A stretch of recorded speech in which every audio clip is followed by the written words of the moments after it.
I'll show you how easy it is to make this sweet Halloween party cat. Welcome to Up All Night DIY. I'm Monica. Thanks for joining me. Today I'm joining forces with my twisted sisters, Martina of The Secret Craft Room, Traci of Traci Vanover Designs, and Dawn of Shabby Meets Bling for the Booty Call collaboration. We, along with some of our creative friends, have some really sweet Halloween goodies for you. Let's get into it. We're going to be using a 20-ounce soup container. This pattern on it, we're going to take care of that later, no worries. We'll need a foam ball and a foam cone. I got mine at the Dollar Tree. And some Model Magic. I thought I was going to use armature wire. We ended up not needing it. So, just the clay. So first I'm going to tap a flat spot on the top and bottom of the ball.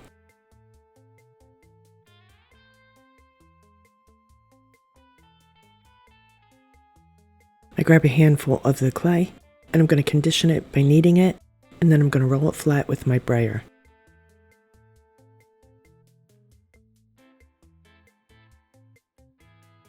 I cover the ball with the clay, and I'm going to cut away any excess. You know the deal.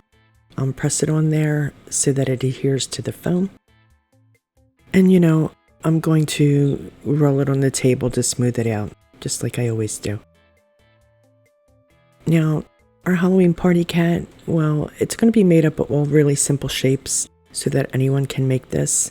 This is not fancy at all. Super easy, guys.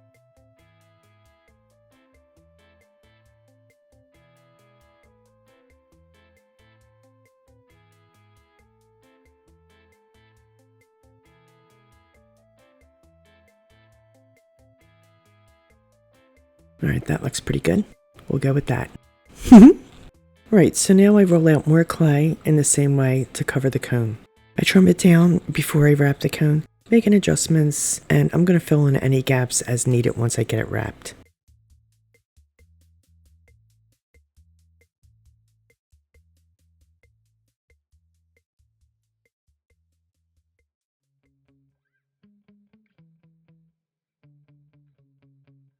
These Dollar Tree cones are a little bit smoother, so they take a little more force. You got to press a little harder to make sure that the clay sticks. And here I'm just going to fill in that bare spot. Yeah, and I'm just going to do that until it's completely filled in. You feel me? Now that it's covered, I roll it on the table to smooth it. I'm not terribly worried, as you probably know. With a few bumps, I think it adds to the handmade charm. We're going with that. And I'm going to add some tacky glue before I push a toothpick into the cone. And then I'm going to push the head onto the toothpick. Make sure it's centered.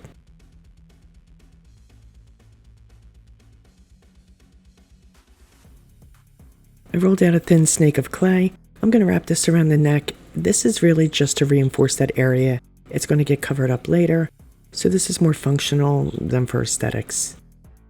So I just press it into place, and I'm going to use a tool handle to incorporate it into the clay of the head and the body.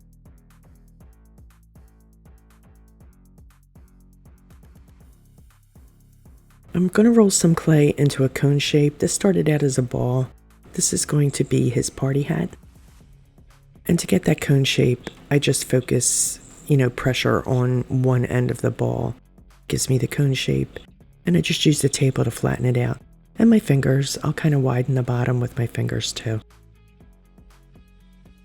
I'll use another toothpick to anchor it, and just like before, once I pop the hat on, I'm going to incorporate this clay with the other clay by rolling over it with a tool or tool handle. I want to make sure that it's really well stuck. I'm not going to be too fussy and worry about how it looks because, again, that's going to get covered up later on. I roll a ball of clay, I'm going to cut it in half, and these are going to be the cat's ears.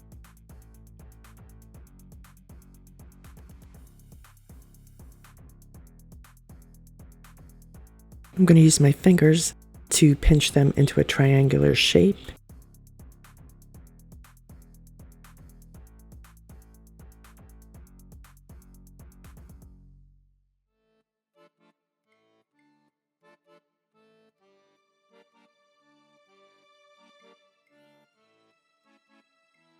Just checking for the size. want to make sure they're going to fit.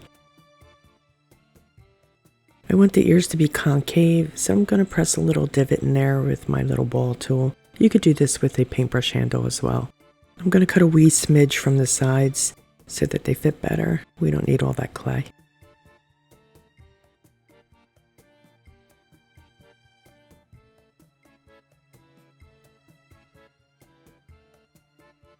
I push small pieces of toothpicks into the place that I want his ears to go.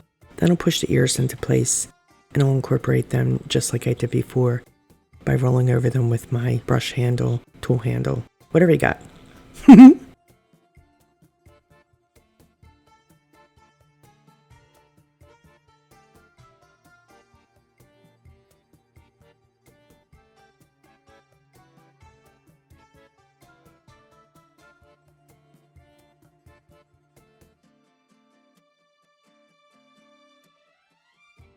The nose is just a small ball of clay that I pinch at the bottom into a triangle. Well, more of a teardrop shape, I would say. But I kind of flattened the bottom of it too, so it'll sit nicely on his face.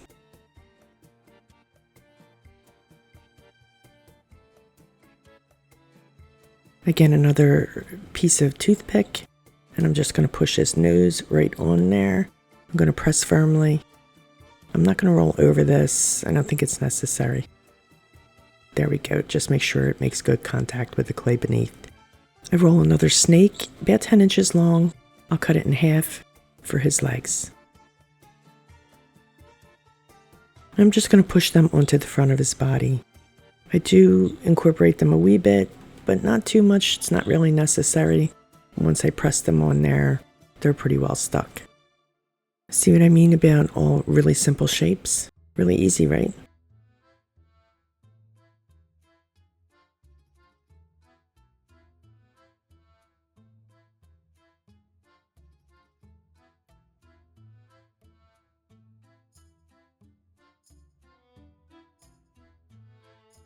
I cut another small ball of clay in half. These will be his paws. We're going to pop them on right at the end of his legs there. Just push them on.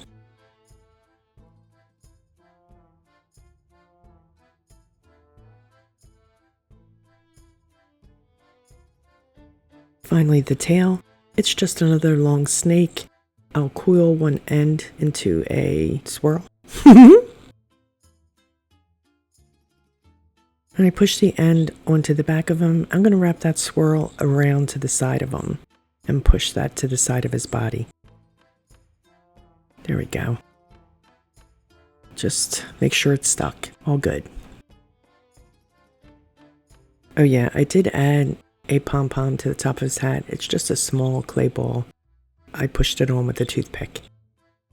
And now I'm going to let him dry overnight. He's well dried. And now he's going to get 2 coats of Ceramcoat charcoal. You know, just the cat part. The hat will do another color.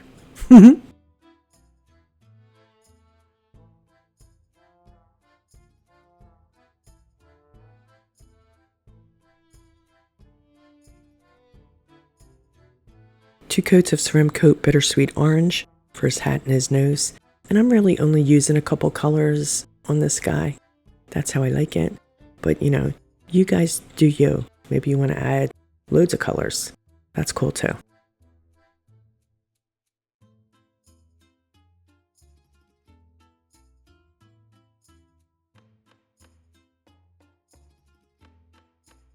Let's do his cute wee nose. And then we'll set him aside to dry. And in the meantime, let's work on his stand. So I painted the soup container with 2 coats of white chalk paint to cover that wax coating and the print that was on there. And this gives me a clean canvas to start out with. So I'm going to apply a couple of coats of Bittersweet Orange to the top and the sides of the container. While the container dries between coats, let's head back over to the cat. I'm going to add his mouth with a detail brush and some white paint. I also painted the bobble on the top of his hat with white. I did that off camera.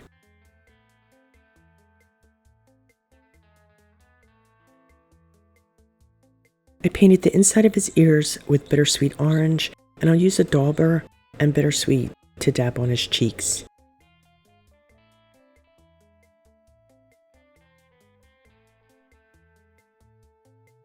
Rain gray eyebrows to give his face some expression. I'm putting them up high because he's going to have a mask. Okay, now let's use the rain gray to outline his mouth.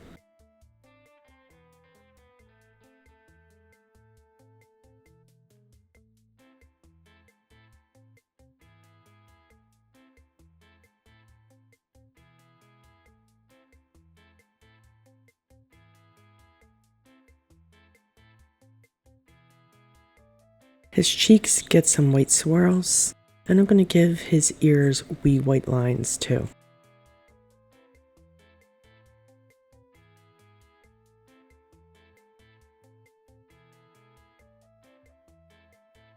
And a couple of wee strokes right there in his ears.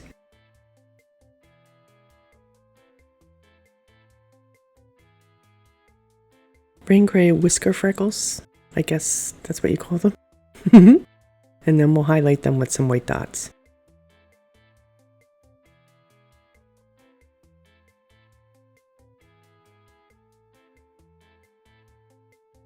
To embellish his hat, I'm going to do a charcoal stripe right up the center.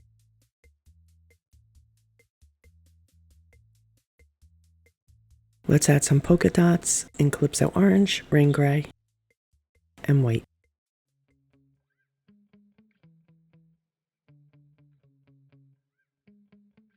I also added smaller dots in the same colors to his pom-pom. Pulled out my folk art float medium, because you know me, and I'm going to shade, because that's how I roll. The floating medium is a clear gel that assists with shading. I prep my brush with the medium, making sure to have a healthy coat. I side load with the rain gray. I'll stroke the brush on my plate to load the bristles. And now holding the pink corner of the brush where I want the darkest shadow, around the bottom of the hat and around his ears, I'm just going to float that color right in there. I reload my brush, whenever it's necessary. I'm just going to put shadow outlines anywhere where I think is necessary, but around his features. So around his ears and his legs, paws, and his tail. Also around the base of the hat. I think I do that. Yeah, I did do that. Not paying attention. Okay, so right down the crease in his legs. And like I said, around his paws. I'm also going to do the base of the pom-pom on his hat.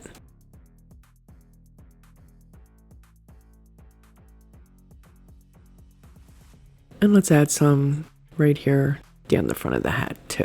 And then we'll set him aside to dry. And we'll work on the stand again. Using a wider brush, I'm going to float some of the rain gray around the top and bottom of the stand.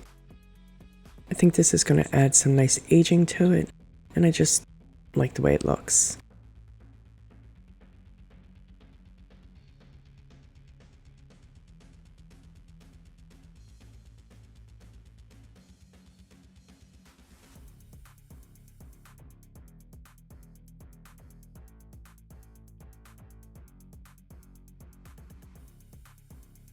I designed a tag for the front of the base. It's a mid-century black cat. It says Black Cat Cauldron Polish. I'm going to add some glitter to that, and also to the mask that I made out of cardstock, scrapbook paper.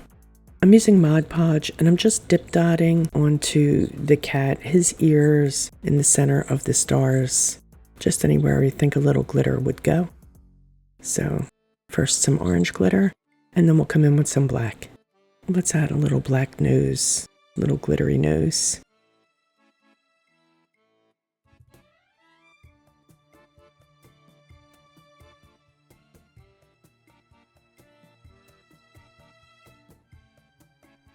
I go around the outside of the circle too with the black glitter.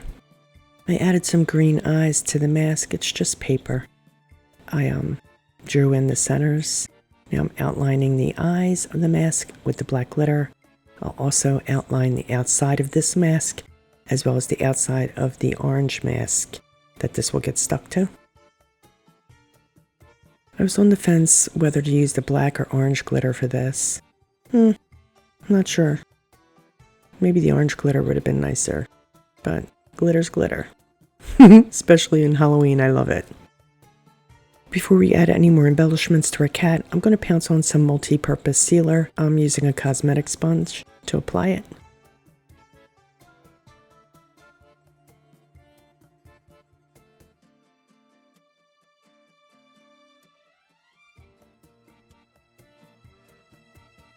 I have some of my festooning here. You know I'm going to use festooning in a Halloween project. If you haven't seen my video on how to make this, I'll link it below. I was at a 3-in-1 glue. I could only get FabriTac, but you know, it's pretty much the same thing. So I'm using that to attach the festooning to his hat. I'll go right around the hat, cut off any excess.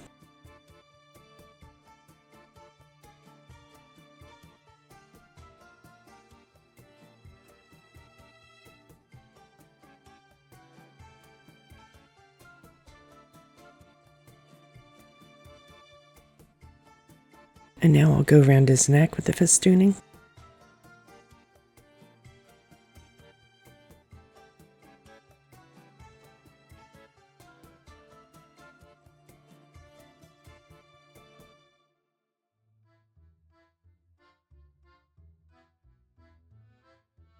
Let's get his mask on. Just a wee bit of glue across the bridge of his nose.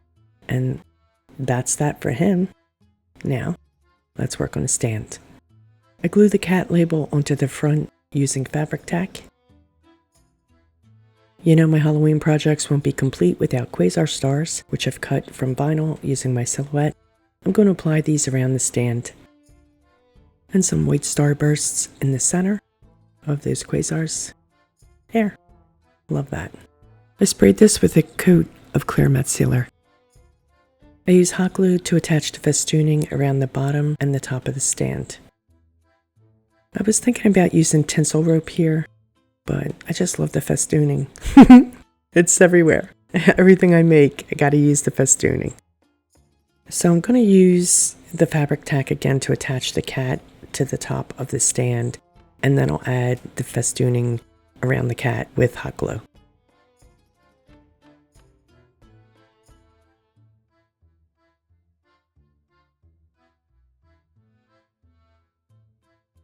Okay, this guy is done. Let's take a final look.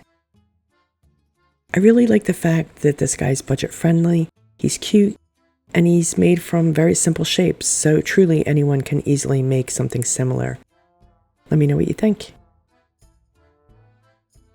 I want to thank my twisted sisters, Martina, Traci, and Dawn for this super fun collaboration. Please be sure to check out their channels. They'll be linked in the description box, along with the playlist, which you're definitely going to want to see because there's loads of really fabulous creators joining us. Please be sure to give everyone a thumbs up and show some love.